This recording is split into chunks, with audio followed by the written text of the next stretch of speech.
নমস্কার বন্ধুরা, তনুশ্রী রান্নাঘরে আপনাদের সকলকে স্বাগত জানাই। আশা করছি আপনারা সকলে ভালো আছেন, সুস্থ আছেন। তো আজকেও আমি চলে এসেছি একটা নতুন রান্নার রেসিপি নিয়ে, সেটা হচ্ছে চিকেন তন্দুরি। তো এটা ওভেন ছাড়াই আমি কিভাবে প্রেসার কুকারের মাধ্যমে আপনাদেরকে আজকে বানিয়ে দেখাবো। খুবই সহজ, কারণ আমরা অনেকেই তন্দুর খেতে খুবই ভালোবাসি, কিন্তু সম্ভব হয় না বাড়িতে বানানো, যেহেতু আমাদের কাছে সবসময় সবার কাছে ওভেন থাকে না।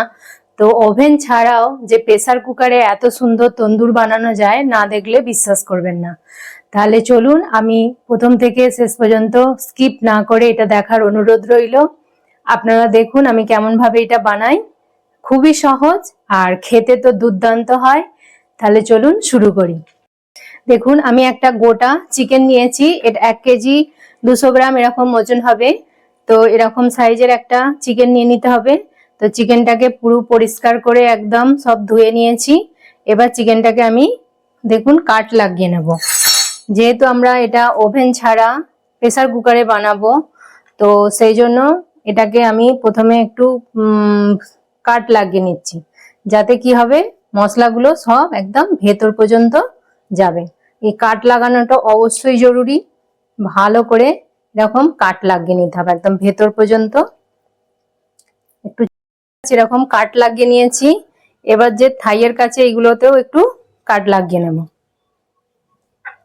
দুদিকে পাগুলো দেখুন এইভাবে একটু কাট লাগিয়ে নিচ্ছি। কাট লাগলে কি হবে, খুব সুন্দর মানে মশলাগুলো ভেতর পর্যন্ত পৌঁছাবে। আমি পেছন দিকটাতেও একটু এইভাবে কাট লাগিয়ে নিচ্ছি, যেখানগুলো সম্ভব সেখানগুলো আমি একটু করে কাট লাগিয়ে নিলাম। বন্ধুরা চিকেনটা কাট লাগানো আমার হয়ে গেছে। এবার আমি একটা পাত্রে দেখুন একটা গামলার মধ্যে অনেকটা পরিমাণ জল নিয়ে নিয়েছি। মানে এতটা পরিমাণ জল নিতে হবে যাতে চিকেনটা ভালোভাবে এর মধ্যে ডুবে যায়। তো যেহেতু আমরা এটা প্রেসার কুকারের মধ্যে বানাবো, ওভেনে বানাবো না, চিকেনটা যাতে খুব জুসি হয় আর নরম সফট হয়, সেই জন্য চিকেনটাকে আমরা একটু ভিনিগারের জলে ভিজিয়ে রাখবো। আপনারা ভিনিগারও দিতে পারেন অথবা লেবুর রসও দিতে পারেন। আমি এখানে 2 থেকে 3 চামচ মতো ভিনিগার দিয়ে দিলাম।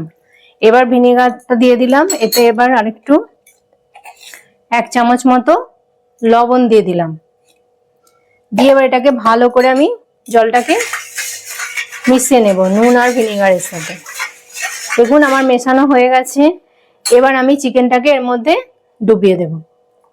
দেখুন চিকেনটা পুরো আমার ডুবে গেছে। তো এইভাবে ডুবিয়ে আমি এটাকে ফ্রিজে 1 ঘন্টা রেখে দেবো। তো 1 ঘন্টা পর আমি ফিরে আসছি। চিকেনটাকে দেখুন 1 ঘন্টা পর আমি ফ্রিজ থেকে বার করে নিয়েছি। নিয়ে জল থেকে ছেঁকে নিয়ে 5-6 মিনিট জল ঝরার জন্য এরকম ঝাঁঝরিতে রেখে দিয়েছিলাম। তো 5-6 মিনিট হয়ে গেছে, জলটা আমার ভালোভাবে ঝরে গেছে। আমি এবার চিকেনটাকে একটু টিস্যু পেপার দিয়ে ভালো করে মুছে নেবো, যাতে চিকেনের গায়ে কোনো জল না লেগে থাকে। ভালো করে এরকম টিস্যু দিয়ে চেপে চেপে চিকেনটাকে একটু মুছে নিতে হবে যতটা পারা যায়। জলটাকে একটু চিকেনটাকে মুছে দিয়েছি। এইভাবে চিকেন বানালে বাড়িতেই মানে খুব ভালো হয়। আর রেস্টুরেন্টে গিয়ে আমাদেরকে খেতে হয় না, কারণ সবসময় রেস্টুরেন্টে যাওয়া আমাদের পক্ষে সম্ভব নয়। তো বাড়িতেই যদি আমরা এইভাবে পারফেক্ট তন্দুর বানিয়ে নিতে পারি, তাহলে কিন্তু খুব ভালো হয়। সবাই মজা করে খেতেও পারবে, আর রেস্টুরেন্টে অত কষ্ট করে যেতেও হবে না। তো চলুন, আমার এটা মোছা হয়ে গেছে ভালোভাবে। এটাকে ম্যারিনেট করার জন্য আমি এবার সব মশলাগুলো একটা পাত্রে নিয়ে নেব। প্রথমে নিয়ে নেব আমি 4 চামচ টক দই। এতে 4 চামচ টক দই আছে। জল ঝরিয়ে রেখেছিলাম আমি। জল ঝরিয়ানো টক দই নিলে বেশি ভালো হয়। দইটা নিয়ে নিলাম। 1 চামচ লঙ্কার গুঁড়ো দিয়ে দিলাম। হাফ চামচ হলুদ গুঁড়ো দিচ্ছি। 2 চামচ এখানে আমি কাশ্মীরি লঙ্কার গুঁড়ো দিয়ে দেবো। যেহেতু আমি কোনো ফুড কালার ইউজ করব না, এতে যাতে একটা ভালো কালার আসে লাল, সেই জন্য আমি 2 চামচ ভর্তি করে কাশ্মীরি লঙ্কার গুঁড়ো দিয়ে দিলাম। এতেই কালারটা ভালো আসবে। 1 চামচের একটু কম লবণ দিয়ে দিচ্ছি। 1 চামচ আদা, রসুন আর কাঁচা লঙ্কা আমি একসাথে পেস্ট বানিয়ে দিয়েছি, এটা 2 চামচ দিয়ে দিচ্ছি। আমি গোলমরিচের গুঁড়ো দিয়ে দিচ্ছি। 1 চামচ বিট লবণ দিলাম। 1 চামচ তন্দুরি মশলা দিয়ে দেব। এটা কিন্তু অবশ্যই দিতে হবে তন্দুরি মশলাটা। এটাকে আমি শুকনো খোলায় ভেজে একটু হাতেতে এইভাবে দলে নিয়ে একটু গুঁড়ো করে দিয়ে দিচ্ছি। মশলার গুঁড়ো দিয়ে দিলাম। এবার আমি এতে 3 চামচ সরষের তেল দিয়ে দেবো। 3 টেবিল চামচ সরষের তেল দিচ্ছি। সরষের তেলটা কিন্তু অবশ্যই দিতে হবে, এতে কিন্তু চিকেনটা ভালোভাবে মানে ফ্রাইটা হবে। সব মশলা আমার দেয়া হয়ে গেছে। এবার এটাকে ভালো করে একটা পেস্ট বানিয়ে নেব। এভাবে চামচ দিয়ে ভালো করে এটাকে মেখে নিতে হবে। পেস্টটা দেখুন আমি খুব ভালো করে মিশিয়ে নিয়েছি। দইটা যেন লাম্পস না বাঁধে, ভালোভাবে এটাকে কিন্তু ফেটিয়ে নিতে হবে। দেখুন একদম ভালোভাবে সব মশলা দই একসঙ্গে আমার মেশানো হয়ে গেছে। চিকেনটা এবার এতে দিয়ে দিলাম, দিয়ে এবার কিন্তু ভালো করে এটাকে মাখতে হবে। এর গায়ে ভালো করে একদম সুন্দর করে সব জায়গায় কিন্তু ভালো করে এটাকে মাখতে হবে। যত ভালো মাখা হবে মশলাগুলো কিন্তু ভালোভাবে মানে একদম ভেতর পর্যন্ত পৌঁছাবে। আর যখন এটা রেডি হবে খেতে কিন্তু ঠিক ততটাই ভালো হবে। মশলাগুলো যদি ভালোভাবে না প্রপার মাখানো হয় মশলাগুলো ভেতরে ঢুকবে না। সেই জন্য ভালো করে এটা ভেতরে চিকেনটার ভেতরেও কিন্তু এইভাবে হাত দিয়ে সব জায়গায় লাগিয়ে নিতে হবে। দেখছেন আমি ঠিক কিভাবে লাগাচ্ছি। যেখানে কাটগুলো লাগানো হয়েছে কাটগুলোর ভেতরে আঙুল দিয়ে দিয়ে যতটা পারা যায় মশলা কিন্তু এর ভেতরে দিয়ে দিতে হবে। চিকেনটাকে দেখুন আমি ভালোভাবে একদম ম্যারিনেট করে নিয়েছি। সব জায়গায় একদম মশলার কোটিংটা লাগানো হয়ে গেছে সুন্দর করে। তো এবার এটাকে আমি ওভারনাইট রেখে দেবো চাপা দিয়ে ফ্রিজে। নর্মাল ফ্রিজে কিন্তু এটা রাখতে হবে। এটা আমি ওভারনাইট রাখবো। আপনারা যদি সময় না থাকে 5-6 ঘন্টা রাখলেও হবে, তবে ওভারনাইট রাখলে খুব ভালো হয়। তো আমি এটা ফিরে আসবো মানে 12 ঘন্টা পরে। বন্ধুরা দেখুন 12 ঘন্টা পর আমি ফিরে এসেছি। চিকেনটা কিন্তু খুব ভালোভাবে একদম ম্যারিনেট হয়ে গেছে। সব মশলাগুলো ভালোভাবে অ্যাবসর্ব করে নিয়েছে চিকেনটার মধ্যে। তো এবার আমি এটাকে তন্দুর করব, মানে প্রেসার কুকারে এটাকে এবার বসাবো। তো চলুন তাহলে এবার গ্যাসের কাছে আমরা যাই। তো জ্বালিয়ে নিচ্ছি। এবার আমি একটা প্রেসার কুকার এরকম প্রেসার কুকার বসিয়ে দিচ্ছি। প্রেসার কুকারটাকে ভালো করে একটু আগে গরম করে নিতে হবে। তো আমি 2-3 মিনিট আগে একটু ভালো করে গরম করে নেব। আর এর মধ্যে একটা এরকম র্যাক দিয়ে দিচ্ছি ভেতরে একটা র্যাক দিয়ে দিলাম। এবার এটা একটু ভালোভাবে আমার গরম হয়ে গেছে। এবার আমি চিকেনটাকে এর মধ্যে বসাবো। তো চিকেনটা বসানোর জন্য দেখুন তলায় আমি একটা এরকম প্লেট দিয়েছি। আপনার যেরকম সুবিধা হবে সেই অনুযায়ী একটা পাত্র দিয়ে দেবেন। এবার আস্তে করে এর ভেতরে আমি এটাকে বসিয়ে দেব।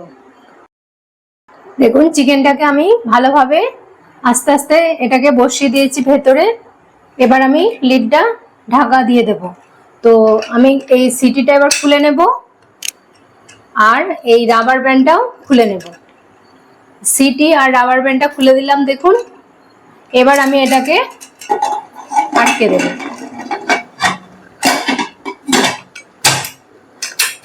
এটাকে ভালোভাবে আটকে দিলাম। প্রথমে আমি 6-7 মিনিট একটু হাই ফ্লেমে রাখবো, তারপর এটাকে আমি একদম লো ফ্লেমে করে দেব। দেখুন আমি 6-7 মিনিট মতো আমি এটাকে হাই ফ্লেমে রেখেছিলাম। এবার আমি দেখানোর জন্য আমি এটা খুললাম একবার। তো এবার এটাকে আমি আটকে দেব আর গ্যাসের ফ্লেমটাকে একদম লোয়ে করে দেবো। দিয়ে আমি এটা 30 থেকে 35 মিনিট একদম লো ফ্লেমে হতে দেব। 40 মিনিট পর আমি ফিরে এসেছি। গ্যাসটা আমি বন্ধ করে দিচ্ছি। এবার আপনাদেরকে আমি খুলে দেখাচ্ছি। দেখুন কতটা সুন্দর হয়ে গেছে। এটা চিকেনটা ভালোভাবে সেদ্ধ হয়ে গেছে। আমি দেখিয়ে দিচ্ছি আপনাদেরকে। দেখুন ইজিভাবে কাঁটা চামচটা ঢুকে যাচ্ছে চিকেনের মধ্যে, তার মানে এটা পুরো সেদ্ধ হয়ে গেছে ভালোভাবে। এবার আমি এটাকে গ্যাসে একটু মানে তন্দুর করব। তো আমি এটা এখন নামিয়ে নেব একটু ঠান্ডা করে, তারপর আমি ওটাকে ওভেনে তন্দুর করব। তন্দুরি স্মোকি ফ্লেভার দেওয়ার জন্য গ্যাসের ওভেনে একটা শিক দিয়ে এইভাবে আমি এটাকে একটু সেকে নেব। দেখুন ঠিক এইভাবে চারিদিকটা ভালো করে একটু সেঁকে নিতে হবে। আর এটার উপরে একটু বাটার লাগাতে হবে, বাটার ব্রাশ করে আমি বাটার লাগিয়ে দিচ্ছি এইভাবে। আপনারা চাইলে ঘিও লাগাতে পারেন। তাহলে বন্ধুরা দেখলেন তো কত সহজেই আমি এই তন্দুরি চিকেন বানিয়ে ফেললাম প্রেসার কুকারে, গ্যাসের মধ্যে, কোনো ওভেন ছাড়াই এত সুন্দরভাবে বানানো যায়। তো আপনারাও এইভাবে বানাবেন আর বানিয়ে আশা করি খেয়ে আমাকে কমেন্ট করে জানাবেন। আশা করছি আপনাদের এটা খুব ভালো লেগেছে এই রেসিপিতে। আর রেস্টুরেন্টে যাওয়ার দরকার হবে না, বাড়িতেই এইভাবে আপনারা খুব সহজেই বানিয়ে ফেলতে পারবেন। যখন মন চাইবে তখনই বানিয়ে খেতে পারবেন এবং বাড়ির সকলকে খাওয়াতে পারবেন। তো আমার এই রেসিপিটি যদি আপনাদের ভালো লেগে থাকে তাহলে প্লিজ লাইক করবেন, কমেন্ট করবেন আর তনুশ্রী রান্নাঘর চ্যানেলটিকে অবশ্যই সাবস্ক্রাইব করে দেবেন। আমার চ্যানেলে যারা নতুন বন্ধু তাদের কাছে অনুরোধ রইল আমার চ্যানেলটিকে প্লিজ সাবস্ক্রাইব করে দেবেন, একটু পাশে থাকবেন আমার। তো আশা করছি আপনাদের ভবিষ্যতেও আরও ভালো ভালো রান্না দেওয়ার চেষ্টা করব। তো তাহলে আমার এই রান্নার রেসিপিটি যদি আপনাদের ভালো লেগে থাকে তাহলে লাইক করবেন, কমেন্ট করবেন আর তনুশ্রী রান্নাঘর চ্যানেলটিকে অবশ্যই সাবস্ক্রাইব করে দেবেন। আর পাশে থাকা বেল আইকনটি প্রেস করে দেবেন যাতে সহজেই আমার নতুন নতুন রান্নার ভিডিওর নোটিফিকেশান আপনারা সহজেই পেয়ে যান। ততক্ষণ আপনারা ভালো থাকবেন, সুস্থ থাকবেন। আপনাদের সাথে দেখা হবে আবার একটি নতুন রান্নার ভিডিওয়। ততক্ষণ টাটা, নমস্কার। আর আপনাদেরকে আমি এটা ভেঙে দেখাচ্ছি যে এটা কত সুন্দর সফট আর নরম জুসি হয়েছে। তো আমি এটাকে ভেঙে দেখাচ্ছি। এটা খাওয়ার জন্য কোনো এক্সট্রা চাটনি বা কিছুই লাগবে না, এটা শুধুই এমনি এমনি খাওয়া যাবে। দেখছেন কতটা সুন্দর সফট হয়েছে, একটুখানি জাস্ট প্রেস করলাম আর একদম ভেঙে গেল। তো এইভাবে একটু পেঁয়াজ দিয়ে এইভাবে আর একটু লেবুর রস দিয়ে দেখুন কত সুন্দর লাগছে, ইয়াম্মি একদম পুরো। কার কার লোভ যাচ্ছে বলবেন প্লিজ কমেন্ট করে।